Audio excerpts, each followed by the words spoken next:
It's time to send in the cavalry. Today we're looking at the Imperial Guard's Rough Riders.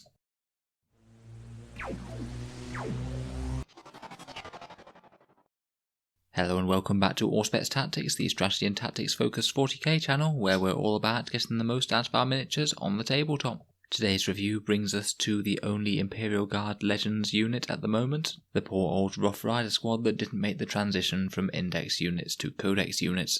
I thought it was particularly sad that they didn't make the jump, as they really are a fun and flavourful guard unit. Regular horse-mounted cavalry charges were somewhat outdated in World War I, so it's particularly inspiring to think of the Imperial Guard trying to make do with them on the battlefield hellscapes of the 41st millennium. In this video we'll take a look at the datasheet of the Rough Riders from Warhammer Legends, any obvious buffs, combos and synergies that they have within the Guard Codex, and how I would personally run them on the field of battle. In the background, Rough Riders are specialised mounted cavalry units, typically found employed on more feudal or feral worlds, where machinery and infrastructure is more limited. Regiments employ Rough Riders in many varying ways, from more primitive societies where mounted combat is still common on their worlds, to disturbing biochemical augmented steeds employed by the Death Corps of Krieg. Alongside the mixed forces of the Imperial Guard, Rough Riders are typically employed as outriders and scouts, often equipped with special weapons and their signature hunting lance armament which directs a small explosive charge away from the bearer.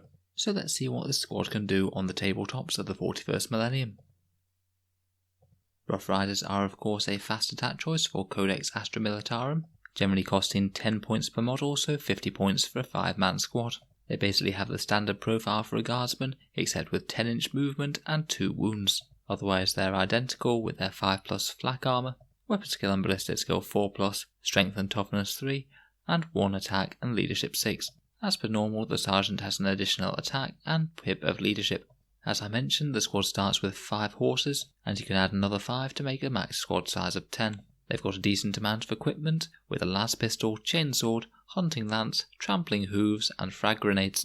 Those hunting lances are reasonably potent, with a strength of 5, AP -2 and damage D3, but you can only attack with it if you charge that turn, otherwise you just have to attack with the chainswords and trampling hooves. The trampling hooves are an attack made by the horse. It's basically an extra strength 3 attack per turn, so typically on the charge each Rough Rider will be making 1 hunting lance attack and 2 strength 3 attacks, 1 because of the trampling hooves and 1 because of the chainsword. So that will be 16 attacks coming out of a 5-man unit, which isn't too bad even if the majority are strength 3.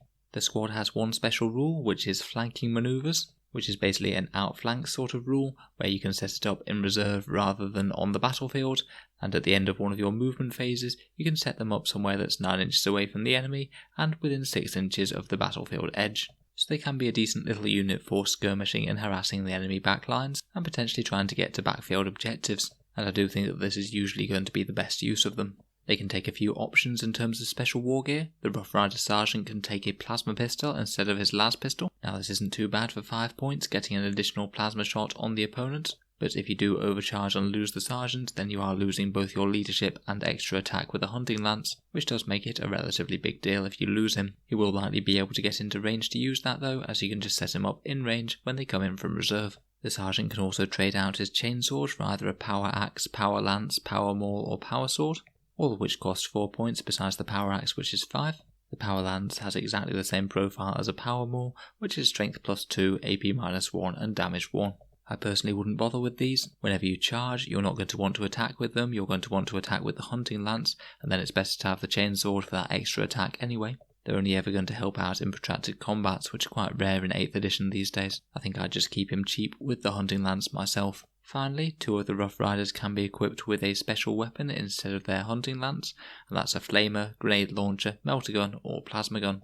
Out of these I really like the plasma gun. They're a good way to add a little bit of extra AP to a guard army, and they do compete at least reasonably well with scions as you're hitting on 4s with these, but you do pay less for the plasma gun on a ballistic skill 4+ profile at only 8 points. I personally wouldn't bother with the flamer, as you're not going to be able to fire it after you come in from reserve. The grenade launcher's okay, but personally I'd probably keep the hunting lance over it. Melter guns certainly aren't bad, but I just feel that they're not quite as good value as the plasma gun. At the bottom of the datasheet it's worth noting that they can get a regiment trait, but they are cavalry, so a lot of the regiment traits don't actually apply to them. So overall, Rough Riders are reasonably durable, outflanking cavalry models, they can pack a couple of special weapons, and have a reasonable damage output on the charge compared with similar guard options. So let's take a look at what we can do to get more out of them on the tabletop. Firstly, of course, we have Regimental Doctrines, and as we said a second ago, unfortunately they're cavalry, so are actually not able to be affected by the majority of these. In particular, it's very sad that Kazachan won't be able to get their brutal strength, as having strength 4 in melee would have been really handy for these guys. This means that the best regiments for the Rough Riders are either Cadian, though they will usually be wanting to move, meaning that you're not usually going to get the reroll ones, but it might help out with their overlapping fields of fire against a key target, or Rostrons, who will still be able to get the plus 6-inch range. And this could really help out the plasma guns if you do put some in the squad. Unfortunately, the custom regiment traits don't help us out anymore at all either, as the only one that can apply to them is the Pyromaniacs one, and as we said, Flamers aren't the strongest on these guys. In terms of character support, their options are also limited, but this isn't the biggest deal in the world as they are going to be operating independently the vast majority of the time. They can't get orders unlike some of their Deathcore cousins, but they can still be affected by certain auras and abilities, such as Commissar's Leadership, potentially defensive buffs from Astropaths or other Psychers, and some reroll hit rolls from Yarrick or Harker, but typically I'd just run them fairly independently myself. Sadly, they can't benefit from the Ministorum Priest's extra attacks, which again would really help out these guys, as again the keyword specifies infantry, not cavalry. In terms of stratagems, generally the most powerful thing is going to be to reroll the charge roll when they come out of reserve, as making or not making the charge could be pretty decent in terms of damage output, or just getting in and disrupting the enemy. Again, the keywords really hamper them here. They can only use certain stratagems, such as Vengeance for Cadia or overlapping fields of fire, as the vast majority of them do tend to work around the infantry or vehicle keyword. So how would I use the Rough Riders in a game of 40k then? Now, Rough Riders are a unit that I've used a lot over the course of 8th edition, though admittedly mostly towards the start before they became Warhammer Legends and were left out of the Guard Codex.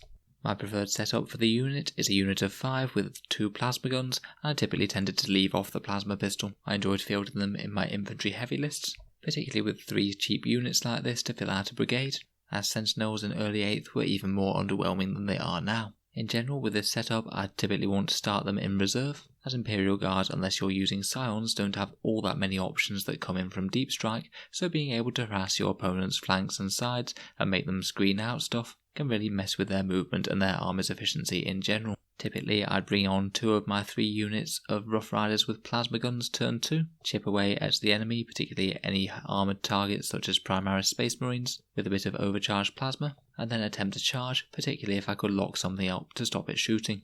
Now, I will say that in my experience, the Rough Riders melee is something that you should never rely on. Even if you didn't have any special weapons, you'd only have 6 hunting lances there, only 3 should normally hit, typically only 2 wound if you're hitting something toughness 3 or 4, and even then your opponent's more than likely going to pass at least 1 armor save. So small units aren't just going to wipe out heavily armoured Space Marine squads. You can typically expect maybe 1 or 2 casualties per turn at most. I'd much more be looking to use them as disruption and distraction type units, maybe charge and engage an enemy gunline unit that's on an objective and maybe take it away from them for a turn, force them to fall back and force some of the rest of your opponent's army to have to shoot at them. They're not enormously durable, but they're a bit more durable than standard guardsmen having 2 wounds apiece.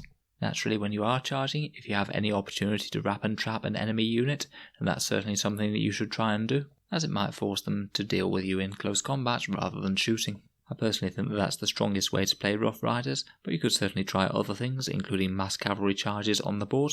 I personally don't quite think that their damage output is strong enough to do that in any sort of competitive game, but for 300 points, lining up 30 horses at the front of your army to charge straight into the enemy's face would certainly give your opponent a threat that they'd really want to shoot first, just to try and get them out of the way. Rough Riders do have a couple of competitors. In particular, for filling out fast attack brigade slots, it's either them or Sentinels for the cheaper guard units, and typically as Rough Riders have now been dropped from the Codex and Sentinels are so much cheaper, you can get them for 35 points now. People tended to have shifted towards Sentinels, though I'm still not sure they necessarily give you more utility for the point compared with Rough Riders with plasma guns. Naturally, Rough Riders are always going to be compared to the Death Riders of Krieg, who are very interesting little units indeed, and have a few advantages over the Rough Riders in terms of melee, and are also tougher on the tabletop, but they do cost more. Personally, in terms of competitive units, I still prefer the Rough Riders over the Deathcore Riders. I think that the points cost that you pay for these additional upgrades aren't necessarily worth it over the cheap Rough Riders. But they are very interesting and very fun units, and I'm sure we'll get around to covering them in the not too distant future. So that concludes the review on the Rough Riders. I really hope that at some point Games Workshop gets around to making them a new kit. I think it's not out of the realms of possibility, and if they did choose to update something in the Astra Militarum range, it would be a reasonable choice. I think that the demand's certainly there for new Rough Riders, as I've often seen people converting their own from Attilan Jackals from the Genestealer cults, or even mounting guardsmen on things like Warhammer Fantasy Cold Ones. People really seem to have fun with the idea of Rough Riders, and I really think that it could be an opportunity for Games Workshop to make a meaningful contribution to the Astra Militarum range at some point in the future. If you can think of any other tips or tricks for using them in-game, please let me know down in the comments below, and stay tuned for more guard videos in the very near future. If you haven't already, feel free to subscribe to Auspex Tactics if you'd like to see more. In addition, if you'd like to support the channel, I do have a Patreon page. The link is down in the description below, and it is the generosity of my Patreons that allows this channel to keep on going. Making videos does take quite a long time, and the channel's Patreon is what allows me to focus on it at the expense of my regular job. So if you'd like to keep up these videos coming, then please check it out down below. There's also a few other benefits for being a member, including voting on future videos, regular prize draws, and new early access videos every week. So if any of that interests you, please take a look in the link down below. In any case, thank you very much for watching, and I'll hope to see you guys next time.